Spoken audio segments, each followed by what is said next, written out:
Bludgeon, Part 3. Bludgeon next appeared as a disconnected spark, held in Garrus 9's rig, while his body was stored elsewhere in the penitentiary. During the Dead Universe's expansion operation, Jhiaxus activated the sparkless shell using an Axis cradle, although fighting on too many fronts caused the ancient Cybertronians' focus to shift, and Bludgeon's body was quickly returned to storage. His next appearance is kind of weird continuity-wise.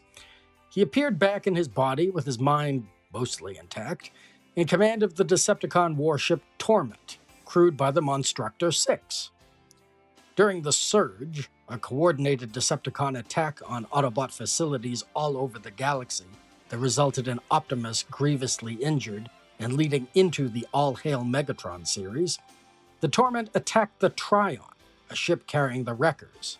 While he failed to win against the Autobots, the chase resulted in the Trion getting caught by a fleet of Decepticons over Cybertron and falling to the surface.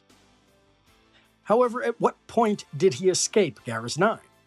The Surge and the events of All Hail Megatron are said to occur over the period of about a year, 2008 to 2009.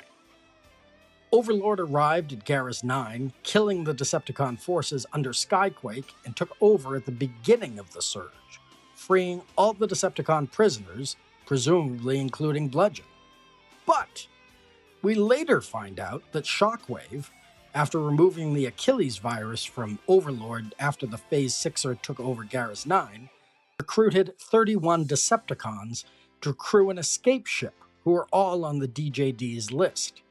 When the DJD came calling following radio silence from Skyquake, they found Shockwave's ship, and, after refusing to accept the 31 other names on the list instead of Shockwave, they were driven off by the Torment. So somewhere in there, Bludgeon was released, repaired, and put in command of a ship crewed by also repaired Monstructor parts, and chased the Trion to Cybertron. Then returned to Garrus 9 in order to drive off the DJD? We can imagine that perhaps there were a few months in between Overlord taking over and reactivating Shockwave, but why would he have released Bludgeon in the first place?